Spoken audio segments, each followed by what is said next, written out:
Hi guys, welcome to another Monday night study. Tonight I wanted to kind of go over some things we've been doing. We had a PAL conference this weekend. That went very good. And so those videos should be on the church's website on their YouTube channel, actually on the church's YouTube channel. And I'm trying my head mic again, so we'll get to, everybody said it was really good quality, but there was crackly sound. So I'm trying a couple of different things to see how well it works. So, what I wanted to share with you today is a couple of different things and some updates and stuff. So, I want to take us to the website and let me refresh this, make sure it's actually working. Yeah, okay, good. So anyway, this is normally where we broadcast and this is our home. So, down here we have several things. Under resources, we've got PDFs, photos, and files. So, files right now are basically just things with for eSword and MySword, a conversion program to create Bible modules, stuff like that. PDFs is all sorts of stuff. So we've got all of these. So one of the things I wanted to share you first off, under manuscripts, as an example, we've talked about this before. That's the Feistus disk or script. So these are PDFs, so you can come here, click on them, download them, etc. You run back up to the top here and make sure this is, there we go. So this is something from Linear A, and we've talked about this before, but this is, most of us think it is a pre-flood language or pre-flood document. And we're going to compare a few things I kind of added to this. So I'm working on this. If any of you guys want to work on this with me, you can download this, look at it, see where I'm wrong or whatever, and write your translations. I've got a couple people that are interested. But basically, when I was in not high school, when I was in seminary, one of my professors studied under Cyrus Gordon. Cyrus Gordon was, at that time, probably one of the most leading scholars in Semitic languages. And he believed this to be a pre flood document or these kinds of things. And so it's really interesting to me. Now, today, you're not going to see much about it because a lot of seminaries, a lot of Bible institutions don't believe there was a flood, which is part of the prophecy in Second Peter. But anyway, so if there was no flood, of course, there can't be a pre flood language. So it's got to be something else. So Cyrus Gordon actually said that he and his students would be able to read this. So I would just be very interested to see what happens. So this is me putting together modern Hebrew, Paleo Hebrew, Proto Hebrew, and then the stuff from the disk and different languages here. You can look at that later. But basically, here is the fonts. Managed to download from one of the universities a font for this and some information. So here is, just to give you, we'll run back here. Here's the front side of the disk, and we've showed you this before. But basically, the way this works is you're starting in the center and you're going around. So in Proto-Hebrew and on back, it can be read left to right, right to left, up to down, circular, or maybe a little bit of all the above. And of course, we would do the same thing also if it was on a door. You might have the title at the door and then down sideways, kind of, A, B, C, D, like this, or like that, or however you want to decorate it. So, but this is interesting. So what happens here is you notice these lines. Hopefully you can see that. So right in here, let me, my wife is saying that our lights are kind of up. Let me change something here.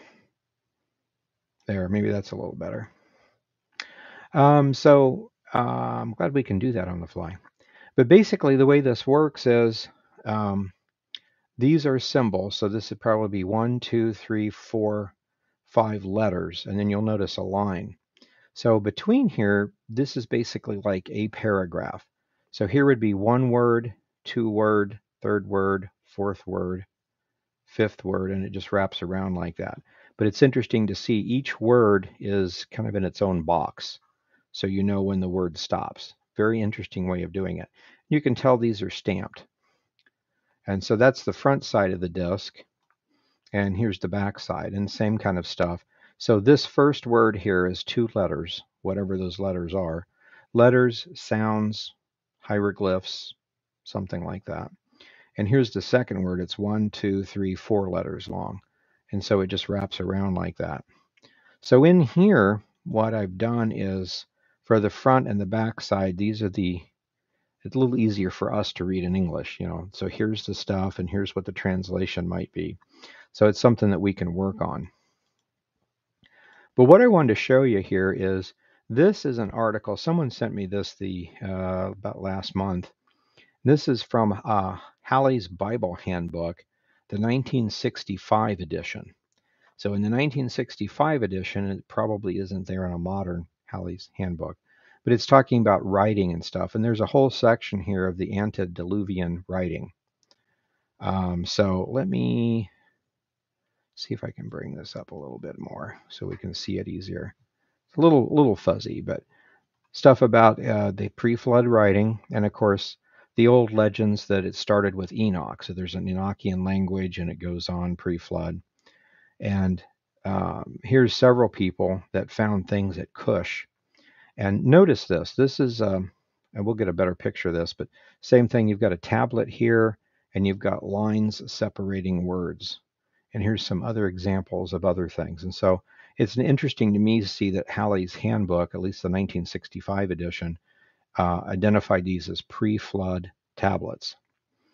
And if you think about it, if you look at the basic chronology from Genesis, using the Hebrew Masoretic text, not the Septuagint, the flood would have been about 2200 BC, more or less. Abraham is in the 1900s BC. So the fall of the Tower of Babel, the language changing is somewhere in the neighborhood of 18 to 1900 BC. So if this is a pre-flood language, it doesn't have to be older than, say, 1900 BC. That's if you use the other writing. The other chronology. So let me just go down here. Here is a better picture of that. And what I wanted to share with you, it's a little fuzzy, but it's not bad. But notice this. You've got 2 lines here and then single lines here. So this is kind of making a dividing line, so to speak, between sentences or paragraphs or whatever this is. So in this case, there's 1, 2, 3, 4 symbols. This looks like a house on a boat. Maybe this part didn't get pushed down good enough. Now, these are imprints. And then that to me looks like a stick of dynamite and a hand, another stick of dynamite, things like that. I'm sure it's not dynamite, but here's something at a right angle. So all these things are similar, and the different head with the hairstyle. It's the same kind of thing that we see. So I wanted to compare something and show you one other thing. Here is, I could probably do this here. This is, let me just show you this. I think I have it. BibleandScience.com is a pretty cool place that does a lot of recreations, replicas of different things from all different time periods, anything remotely connected with the Bible. And so I've got this from them. You probably can't see this too well, but this is a replica of, and that's what the picture is there. But this is, see if we can do this here, a replica of a bulla. And so what that is I like, or anybody that's a king or a prophet or whomever will have a ring, which is his authority. So on your finger, you're going to have a ring that you could use to stamp in either wax or clay or whatever the case may be. So you can see here, this is the actual size of the ring. And compared to my finger, you can kind of see it would be about the size of a ring. And this is a much larger recreation. So, but this is the a bulla of the prophet Isaiah. Wanted to share that with you guys. So I've shared that before on here, but I just wanted you to notice something here. Now, looking at this, now get out your Paleo Hebrew dictionaries now. But you'll notice this is Isaiah, and you'll notice this is Navi or prophet. But notice here's a double line, and here's a double line, and a double line, and it looks like probably there would be one more up here because this should be roughly this big, I think. So, but this is interesting to me. So this probably said something like, by the authority of Isaiah the prophet. So this tells us a couple of things. Number one, when Isaiah was alive, he had authority like a high-ranking official. So people would know that it's Isaiah or it's the king or whomever. And if something is sealed, you don't dare open it unless it's to you. That would be like a heavy fine, imprisonment, or something like that. So it's interesting to see that while he was alive, he had quite a bit of authority. And of course, we know what happened. Paul mentions this in Hebrews 11, that Isaiah the prophet was put to death by Manasseh. He was actually ordered to be put inside of a hollow log and then sawn in half. So we've got other records about that too. But so the evil kings can do whatever they wish, but it's interesting to see this. Don't you wish that our Congress and president would be going about their business of taking care of the nation, and a real prophet would step in and say, you're going a little too far with this. Go back the other way. And that they would say, okay, and go back to a biblical standard. Wouldn't that be interesting? Just think back in this time how it would be to know Isaiah the prophet, and that that's a real prophet, and you don't mess with Elijah or Isaiah. And of course, there's evil people in government that would still try to kill him. But I wanted to share this with you, mainly this concept here, the double lines and then the single lines. So I just thought those were really interesting. So again, the double lines and the single lines. And we get back to, there's a couple of examples here from the Halley's Bible. But going back to here, we have, let's do this. Same kind of a thing. So these are single lines. So like this is one sentence just kind of curling around. So very interesting to see that. So I wanted to kind of point that out to you. So this is a PDF, and this is one you guys probably have had for a while. But just to know that we've added the article here from the Halley's Bible Encyclopedia, and then the bullet from the prophet Isaiah, just to see how the same kind of things work.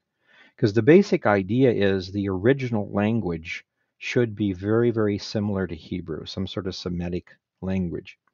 And so that was why Cyrus Gordon said it's actually not that hard.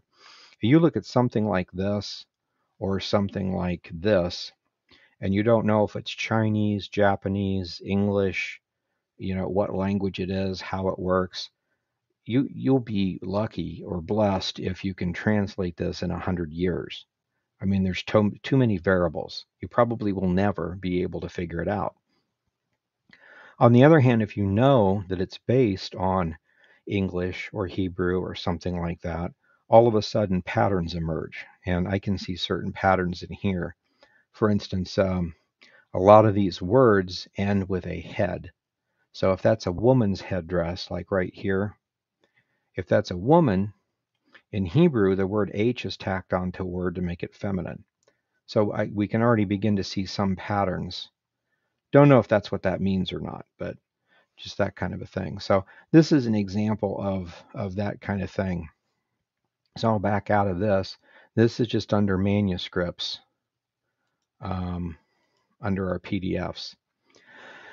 So what I'm doing, I'm trying to redo the website. We're trying to get to a place where we use YouTube, and if there's anything sensitive, we can use something else.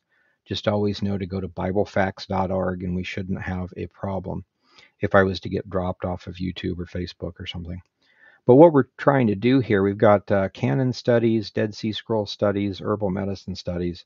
Those are the big ones. These are our playlists on the website, and then playlists from YouTube and other places. But down here, there's the Bible Facts app, and I know several of you have that. So this is from Subsplash. So if you're on Apple or Google Play, Amazon Fire, or on Roku. So we're on all of those, and several of you guys are watching it from there. So we've got that, and we have our Telegram channel, which is right here. So if you go to our Telegram channel, it's wanting to open in Telegram. Right now we've got 1,482 subscribers. And so that's just the things that we're doing, kind of news type thing that we're trying to work on. So those are good things to look at and follow us on our Facebook page.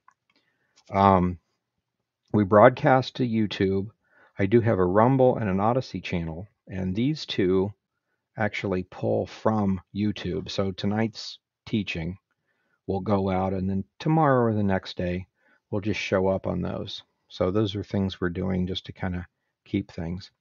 But going back to our resources with the PDFs, I wanted to show you something else. Under photos, we have several things like the disk photos.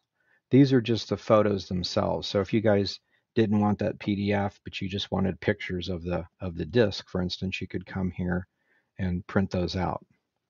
So those are nice. And backing up from here, we've got, and we've seen this before, this is stuff from the altar of Joshua. So here's actually the altar of Joshua. And let's see, how do we get out of here?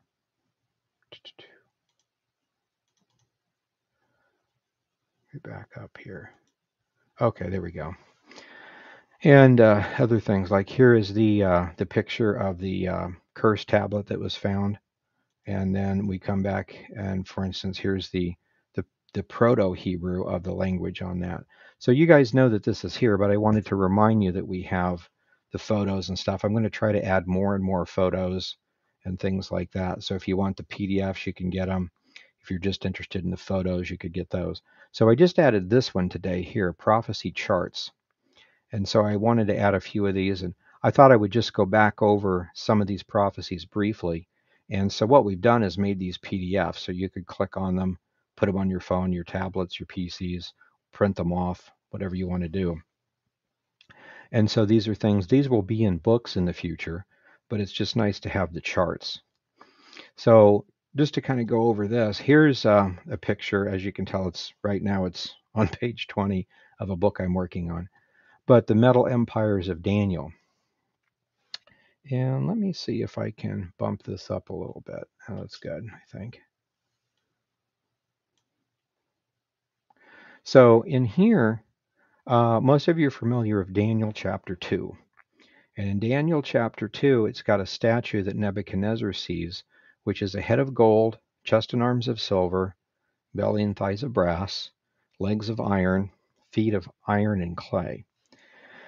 And these are things that different people wonder about, but the early church fathers explained it, and Daniel itself explains it. So, for instance, when Nebuchadnezzar is asking, what does this mean? In chapter 2, verse 38 of Daniel, Daniel says that Nebuchadnezzar, that he is the head of gold. Now, when he says that, it's either he, meaning Nebuchadnezzar, so the next one might be his son, or he, Nebuchadnezzar, as in Babylon. So the next one is an empire, another empire. So when he gets down to it, he basically just tells Nebuchadnezzar that after him, other empires will come. And these are explained later because Daniel prays to the Lord to get more information, and the Lord gives him a lot more information of certain pieces of it as far as the timing and things in his time period. So he sees this chest and arms of silver, and that represents the Persian Empire. And we're told that in Daniel 5, verses 30 and 31. So after the fall of the Babylonian Empire, the Medes and the Persians will come. And of course, Daniel is saying this, but also in Isaiah, it talks about the Persians coming and destroying the Babylonians after 4 generations. So it's Nebuchadnezzar, or 3 generations, Nebuchadnezzar, his son, and the days of his grandson, the empire ends. And he mentions that it's Persians. Okay. So after that, there's this other empire. And in Daniel 8, verses 20 to 22, we're told that the Persian Empire falls, the prince of Persia falls to the prince of Greece.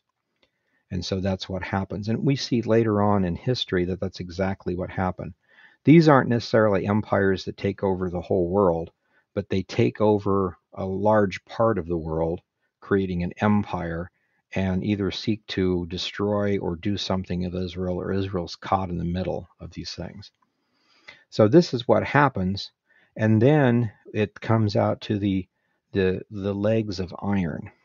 Okay, and so in Daniel 11:30, it mentions that this Grecian kingdom, Daniel 11 gives you all the details of all the Greeks and how they divided and what they did. And they fall to the ships of Kittim. And Kittim is a Hebrew word for Rome.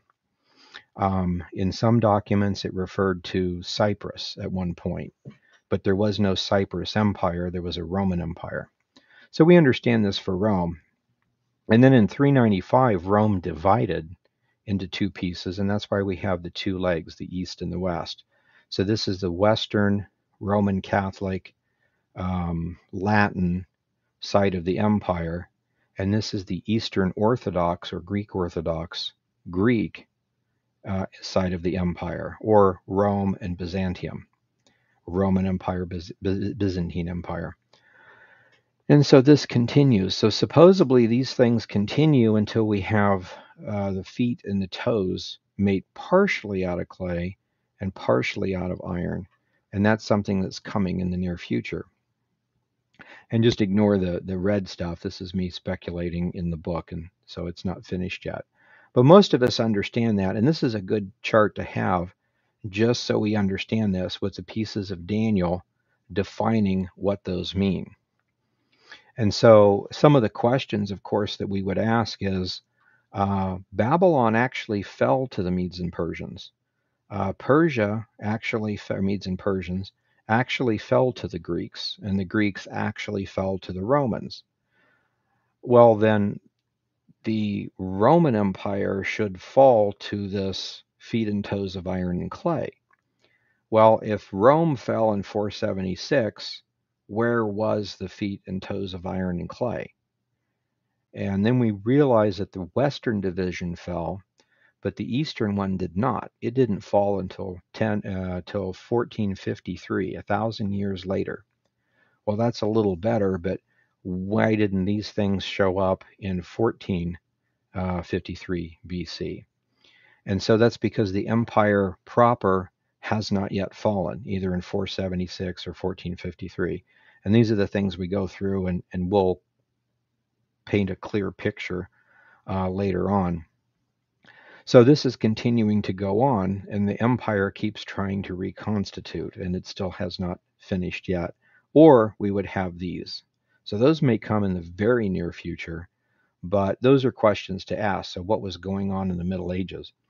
So this is an interesting prophecy, because in the days of these kings is when Messiah comes and creates an empire that never ceases to exist. We know that to be the tribulation period. So let me back out of this. So that's just one of our prophecy charts. And let me explain, here's another prophecy chart, since we're talking about that. This is from and let me run it down just a little so we can see it good. This is from the Testament of Noah. So it's a Dead Sea Scroll. According to this Dead Sea Scroll, Noah has a vision from God. And in the vision, we have a olive tree, which always represents the eternal plant that the Lord would plant. So it starts with Abraham, Isaac, and Jacob, and then it becomes the nation of Israel, and eventually it becomes the Messiah itself, and the Messiah creates the church. So this whole thing is the plant. All these other trees are just trees, so they just represent Gentile nations. So all nations, nothing wrong with the nations, they're just Gentile nations, or just nations. And then there's this special group called the Jewish nation. And that's always in their symbolism. But in his dream, he sees metal mountains come up and try to destroy multiple trees and try to destroy the sacred plant that God planted. And these represents empires. And as you can see, we have lead and clay, and then we have gold, silver, copper, and iron. Well, the gold, silver, copper, and iron, of course, look identical to this statue that Nebuchadnezzar saw. Gold, silver, it says bronze or brass, but it's a copper alloy, and then iron, and then we got clay. So you can see Daniel, if he knows the testaments of the patriarchs, Nebuchadnezzar sees this dream, and his first thought's going to be, who told you our secret stuff? And then he's going to realize no one. Well, if no one told him, this is a little too coincidental. this is a dream from God to Nebuchadnezzar. So I better, interpret it right. At least tell him this part here and focus in on the you need to repent. And then hopefully learn more about these later, which Daniel does. But so going back and looking at this is pretty interesting because gold, silver, copper, and iron, we would kind of see this. And this doesn't only occur in the Testament of Noah. It also occurs in Enoch and I believe the Ezra Apocalypse. There's a couple of others. But notice we start with lead, clay, whoever those were, and then these. And remember in Revelation, it talks about there are 7 mountains on which the woman sits. 5 are fallen, 1 is, and the other is not yet come. But the other one morphs into even an 8th. So that's the thing that we have. So if we have gold, silver, copper, and iron is the Roman Empire, and we have 5 that are fallen, 1, 2, 3, 4, 5, and the one that is, and the other is not yet come, but when it does come, it is even an 8th.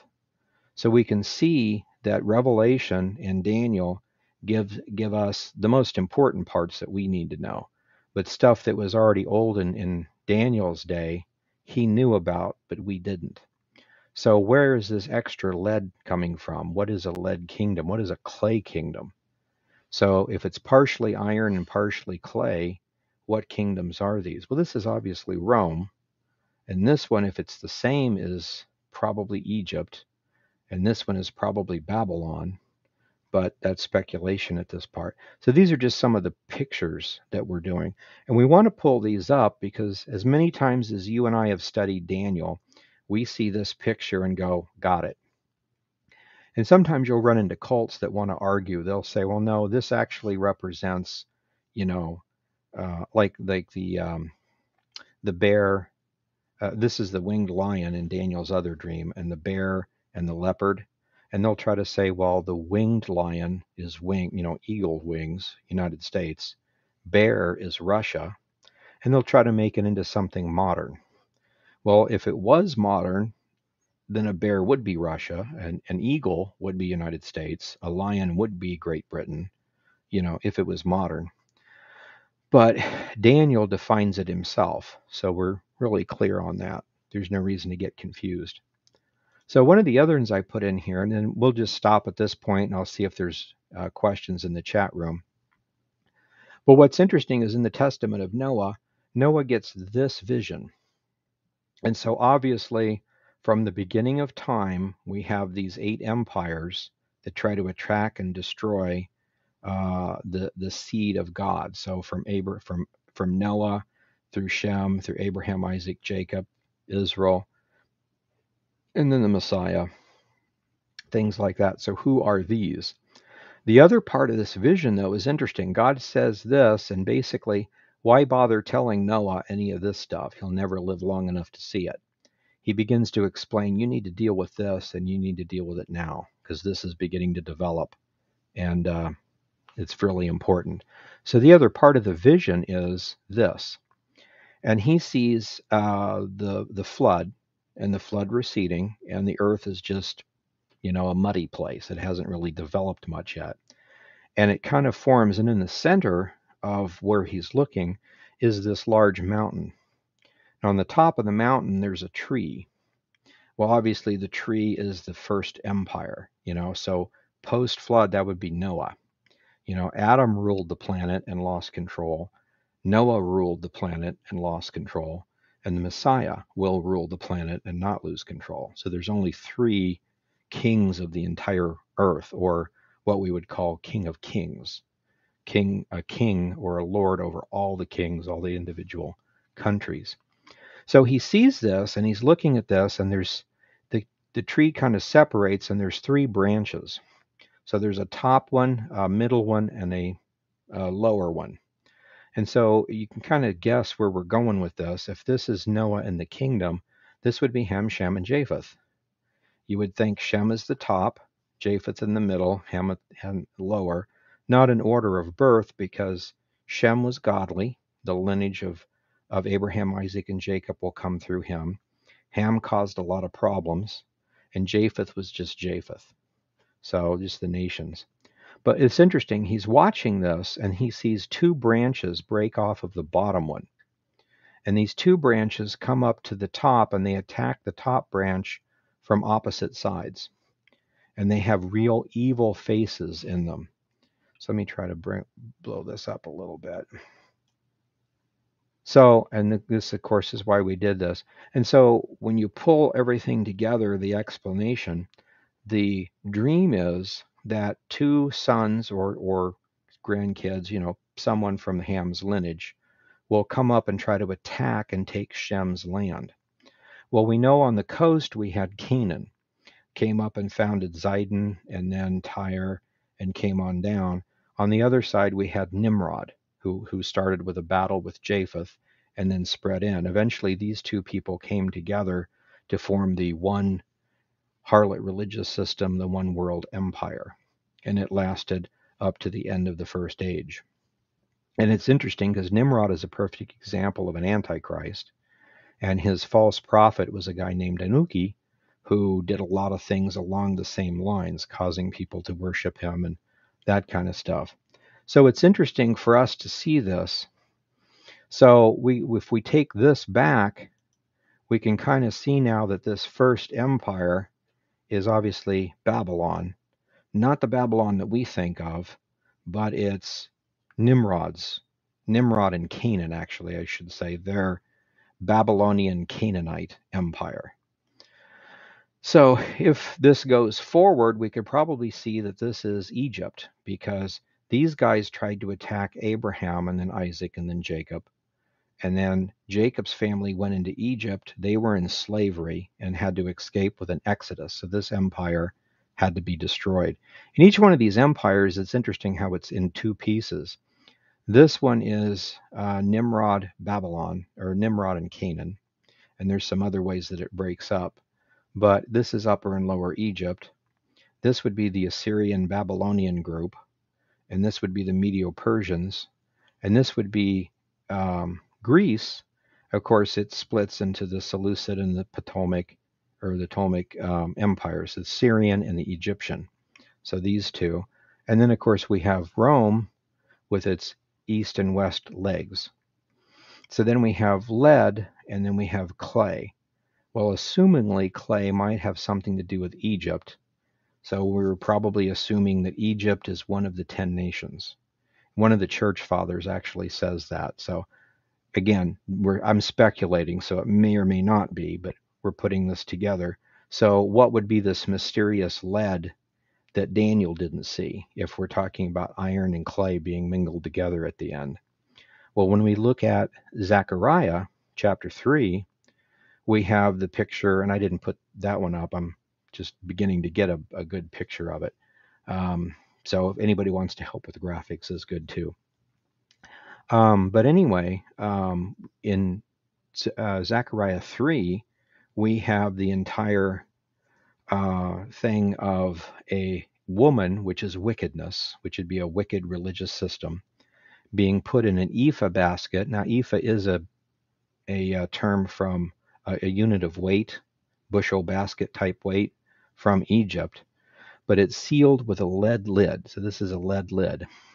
And then two stork women with stork wings, take her to Shinar, which is another word for Babylon, and put her there until she can come forth to do whatever it is she does. But they set her there in her own house or her own temple. So lead represents what we would consider the mystery Babylonian Empire, which makes sense that would be right before the 10 nations or at the same time period. So it's interesting to see these things. And again, the Dead Sea Scrolls are giving us more information. They're not telling us anything we didn't know. Actually are a little bit, but they're not contradicting anything. So when we look at Daniel, gold, silver, copper, iron, and clay, and then we look at Revelation that told us that 5 are fallen, 1 is, and the other is not yet come, we realize we're missing these 2.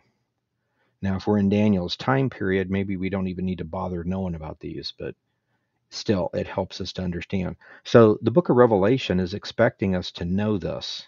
I thought that was interesting. And then this little clue into other things. So we'll go ahead. We're going to continue adding these, but I wanted to share you, these are the prophecy charts that we'll be adding as we go and as we teach. And again, backing up to here, we have the, oh, I made it too big. That's what's going on. There we go. Something like that. So this is our regular home site, Bible Facts. So in here we have PDFs, photos, and files. So again, PDFs would be if we had that kind of stuff. This is the manuscript one. This is where we saw the disc. And so we'll see all those kind of things. We're trying to get it organized where it's really good. Here's our canon studies, our Dead Sea Scrolls studies. And again, we come here, there's all these different things we can look at, different translations, and links to like the digital library in Israel and other things like that. So just wanted to let you know that. So this is the thing we're trying to continue to do with BibleFacts.org. And then, of course, we have our bookstore. So any books that we have these just point you to Amazon, and this is how we fund the ministry.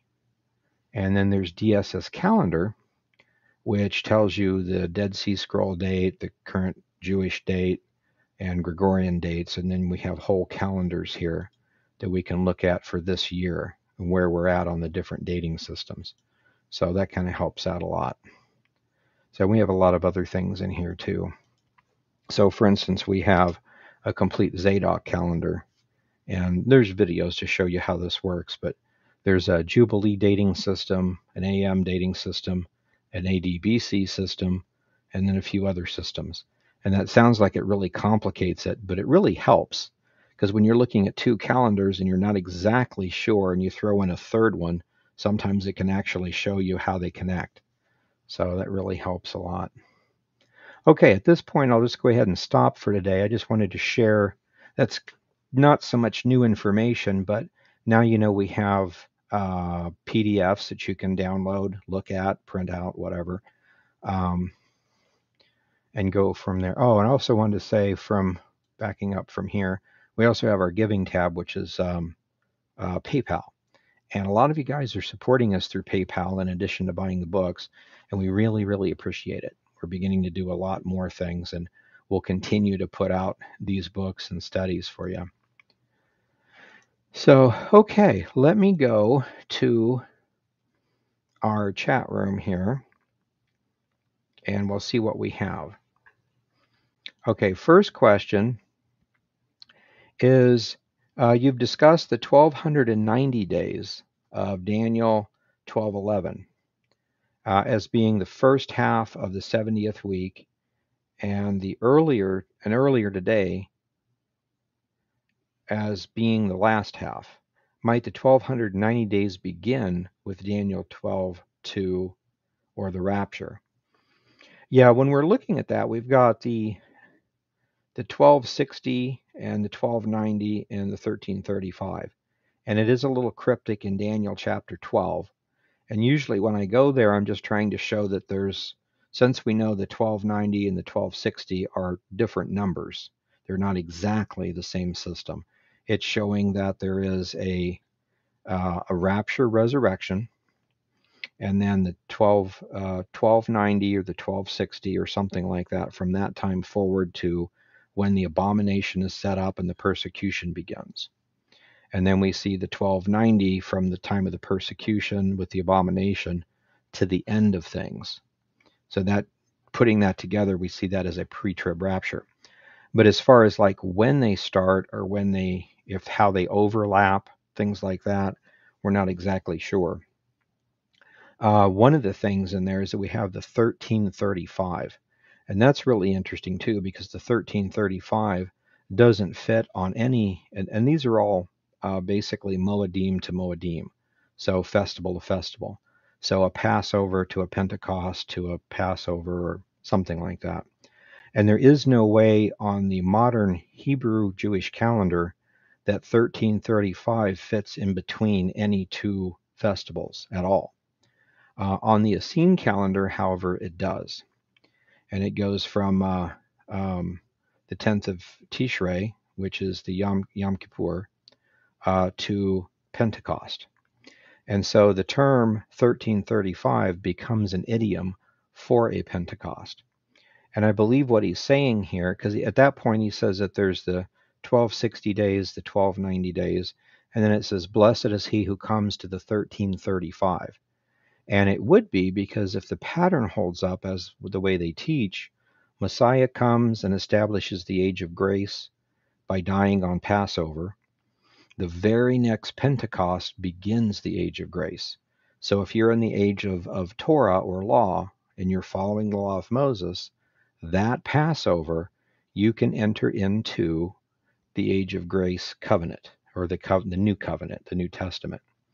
So the same thing goes through when the Messiah comes back, starts the millennial reign. The very next Pentecost, we will be able to go there, whoever's alive at the time, will be able to go there and enter into the kingdom covenant. So it'll be a really interesting time. And they talk about this in multiple places about how the rituals change and the different dispensations are for different things. So again, we don't understand, or I at least don't understand a whole lot of it. I'm just beginning to piece it together. But that's a good question.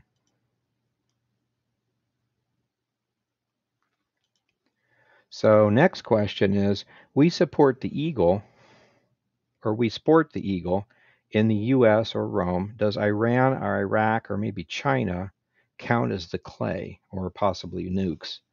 Um, Again, I'm not absolutely sure, but we are an eagle. But as far as like the three-headed eagle of Ezra and the two legs of iron from Daniel 2, focusing on Rome, it definitely is constituting of a new Roman Empire, which is over there. And I believe it has something to do with Russia, not the United States. And when we see in Ezekiel chapter 38, we see Russia coming down with Gomer. That would almost reconstitute the Roman Empire at that point, coming down to attack Israel. And the West says, have you come to take a spoil? They don't really do much of anything. And God has to intervene in that particular war. And I think it's interesting because when you look at it, it says that the cubs of Tarshish object. And Tarshish is mentioned in Isaiah 60 or 61 as the ships of Tarshish are the ones to bring the Israelites back. And so we know the Balfour Declaration, and Britain had the British mandate to create Palestine and to create Israel. So the Britain is Tarshish. So with that in mind, you can go back and see that Tarshish had cubs, and there's lots of cubs, but this is a group, a specific group of cubs that form a nation. So if it's a group of cubs, it's not necessarily South Africa, um, Mexico or Canada or something like that, but 13 colonies formed the United States. So either way you look at it, it's the West, but it seems like it's always led by the United States. And in the last two world wars, we've led the effort to stop the reformation of the Roman Empire under Germany. So it's interesting. So that to me makes a lot more sense. Now the China, or not China, but I mean, right now, Russia's at war with Ukraine, and China is trying to flex its muscles and is looking hard at probably retaking Taiwan. And we're kind of nullified because of the people in government. Anyway, long story on that one. So we'll see what happens. I mean, at this point in the next couple of months, if somebody's going to do something and get away with it, they need to do it now before things start changing in our country, or definitely in the next couple of years. So again, we have to do some more research. It's guesswork on my point at this point, for on me, about the clay. My best guess is that it's Egypt because Hippolytus mentions in Daniel 11, he talks about how the Antichrist comes against Egypt, and Libya and Ethiopia all side against him and are destroyed. And he makes the comment that that's the 3 of the 10 nations. Some of the objections to that, though, are that Libya and Egypt were definitely in the Roman Empire. Ethiopia wasn't. Of course, Ethiopia broke up into Sudan and Ethiopia. And then recently, Sudan now is broken up into North Sudan and South Sudan. But as far as I know, none of those were in the Roman Empire. So we'll have to look and see. Of course, I'm thinking Western Rome. We'd have to look at Byzantium too and see how far it extended it. So there's lots of things to look at. But those are good questions. Don't know for sure how those go. Okay, let's see here. Next question. Let's see. When do you think the marriage supper of the Lamb takes place? I've heard people say that it takes place right after the rapture or at the beginning of the millennium. That's a really good thing. I don't really know for sure. However, it's very possible that it takes place right after the rapture and finishes up when we come back from the millennium. People have talked about how time might be totally different up there than it is here. It is interesting how we talk about the marriage supper of the Lamb, and in some of the older Jewish writings, we have the Feast of Leviathan. And remember that Leviathan is the seven-headed red dragon. So with the Feast of Leviathan, it almost seems like down here, the birds and the beasts and things like that are eating the flesh of kings. So major, major war, where we're up there where it's safe for the time being. But definitely between those two anyway. Next question is Revelation 17:10 talks about 7 kings, 5 have fallen, the sixth now reigns in John's day, and the seventh has not yet come to reign, but its reign is short. Do these tie into the metal empires of Noah? Yeah, I think so. And I think that's why we were kind of looking at it, that whole idea that there's 7, and we focus in on out of the 7, 5 have fallen. If we're talking about empires, which I think we are, the empires exist for a while and then fall, cease to exist, or are taken over by the other guy. So we've had or will have 7 total, but right now there's been 5, and those are all in the past. They're gone, and one that is right now is. And it also talks about the woman that rules, that sits on the 7 hills, is Rome. It actually mentions that as being Rome. It's actually a dual prophecy. It represents Rome and it represents other things also, which it actually says that there in Revelation in the text. But with that in mind, if the one that now reigns, it's John's writing this in 95 AD, 95 to 96, and so that's definitely Rome. Rome had ruled Israel from 64 BC up to its expulsion in like 135. And then Rome continued to rule the known world for a long, long time until it split. So yeah, I think that's the case. So the 7th is a very short time. It's probably the time of the tribulation period, or maybe a few years before, but it's definitely not like centuries like Rome itself was. And I do think they fit into the empires of Noah. Just going back to that real quick, we go to the photos and the prophecy charts. So again, if it's Babylon, Egypt, and then Nebuchadnezzar's Babylon, I might call that different, but and then Persia, Greece, Rome. This is the 6th one that is, and these 5 have fallen. And then this clay one would be the one to come up later, and it's actually mingled with the iron in some respect. And then this kind of secret hidden empire is led again, which corresponds to Zachariah 3 and this one here, which is a type of Babylon. Different Babylonian empires, but still pretty interesting in that respect. So I think so. We got to take it slow and make sure that we don't guess too quickly, but it sure seems to be that way.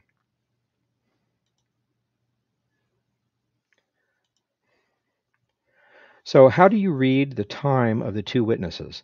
The first half of the tribulation or the great tribulation? I think it's the first half because they have basically a 3.5 year witness. It says that they are killed, die, and then resurrect, and this is the second woe. So the way I'm looking at it, and I'm just looking at it in chronological order, I think it's in that order, that would put it in the center. And if the Antichrist comes to power halfway through the tribulation, and that's when his power is complete, that's when he would kill the two witnesses. And so at that point, reign. So that's my guess on that.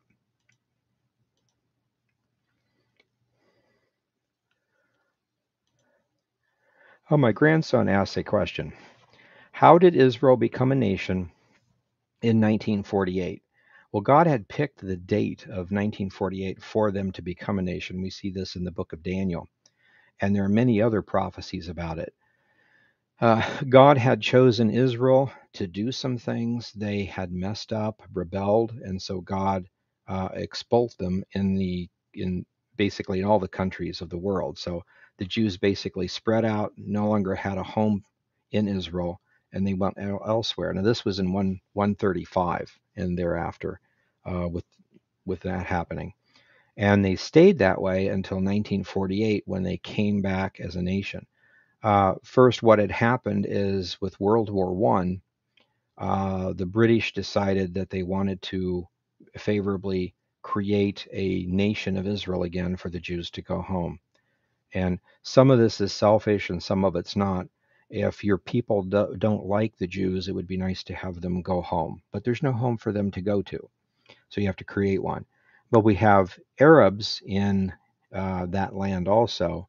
And Arabs go by the Quran. The Quran basically says that God is done with Israel and basically Israel needs to be exterminated. So with that kind of information, it's very, very hostile for them to be there.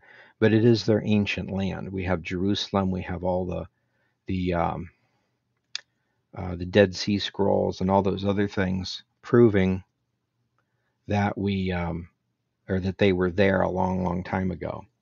So I think that answers the question. But at that time, when they became a nation in 1948, they were declared by the UN to be one. They declared themselves to be one. And it instantly started a war with the Arab nations around. And so those Arab nations fought, and it was just a short time period when Israel established itself and captured part of Jerusalem. Originally, Jerusalem was not going to be a part of the nation of Israel at that particular time. So there's a lot of prophecies and how this continued. There was a prophecy about 1967 when Israel would take back the Temple Mount. And then there's a lot of things that have been going on since then. And there's going to be a lot more prophecies in the near future for this. That is a great question. And I thought he said that the generation during the tribulation would still be alive. Correct me if I'm wrong. Yeah, basically the generation that sees these things is what he said. So it all depends on exactly what he's referring to. Some people think that he's referring to the fact that if you are there and you see the abomination of desolation standing in the holy place, everything will be over in that particular generation. There's other ways of looking at it, though, like the last generation would be maybe when Israel comes back or takes back the Temple Mount. So you're looking for a number of years from 1948 or 1967.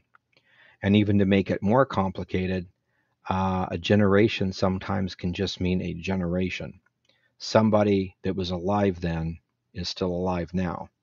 So 200 years from now, everybody that was alive now will be gone. So it's obviously a different generation at that point.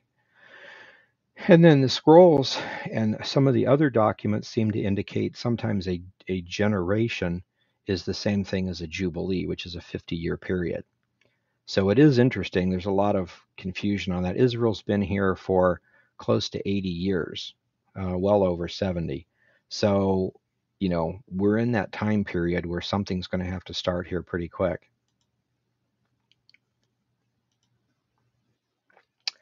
You taught in 1QP Habakkuk and mentioned that a good priest who interprets the prophecies is the interpreter of knowledge mentioned elsewhere in the scrolls, and could it be one of the two witnesses? That's a definite possibility. In some cases, it seems like the interpreter of knowledge would be the Holy Spirit in someone at that time. That being the case, it would definitely be the two witnesses could definitely be guardians or could be interpreters of knowledge or that kind of thing. Back in Jesus' day, it could have very, very easily made reference to John the Baptist as the interpreter of knowledge.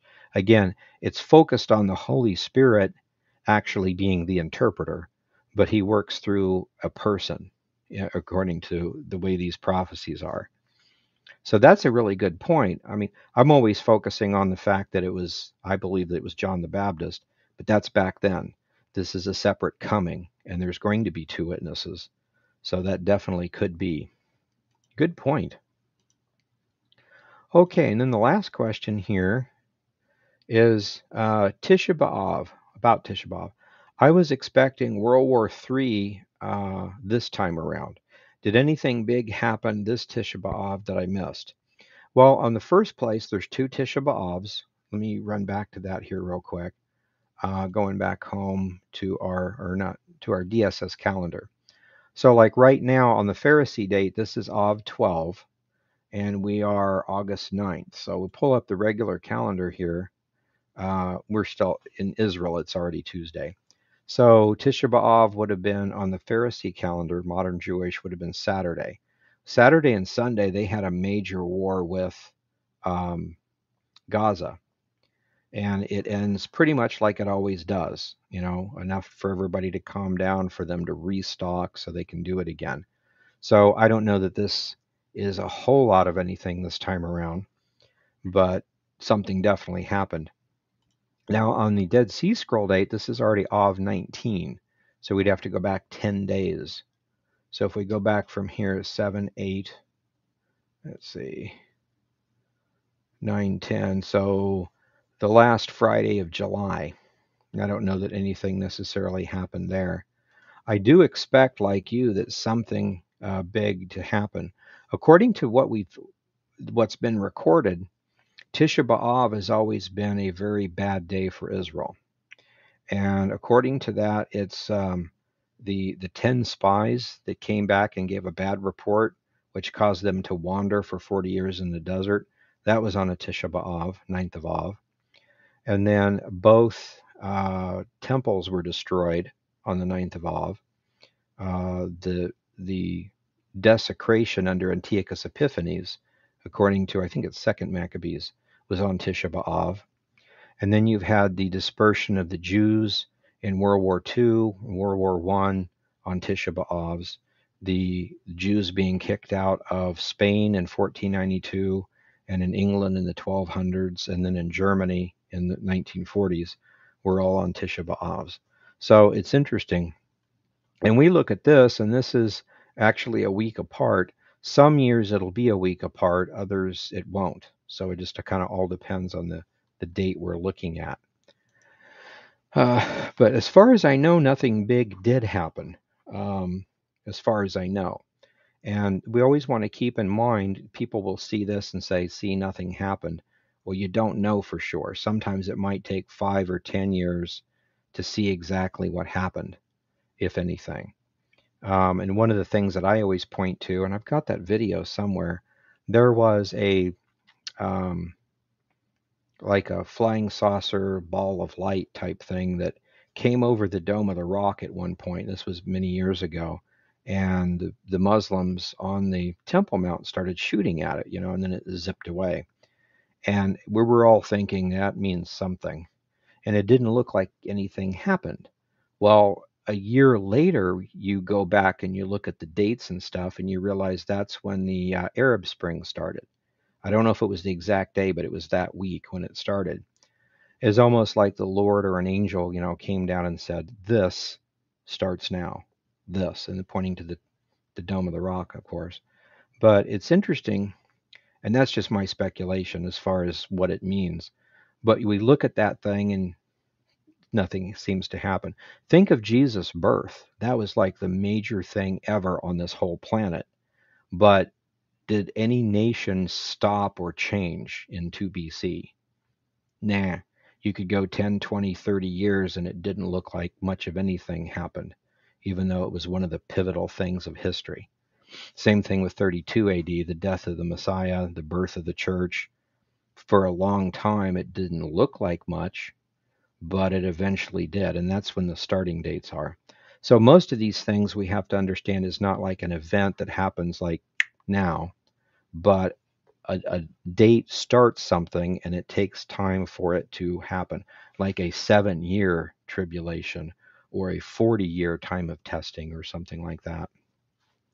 But yeah, to my knowledge, no. So, okay, well, we'll go ahead and stop there for tonight. But I wanted to share that with you. So going back to here, we have, just remember, BibleFacts.org, and we have photos, PDFs, files, and other studies for you, and our broadcasts. So we want to make sure you guys know this if anything ever happens censorship-wise or something. And we'll have lots of other things out for you too. So I'll go ahead and say goodnight. God bless you guys, and we will see you next week.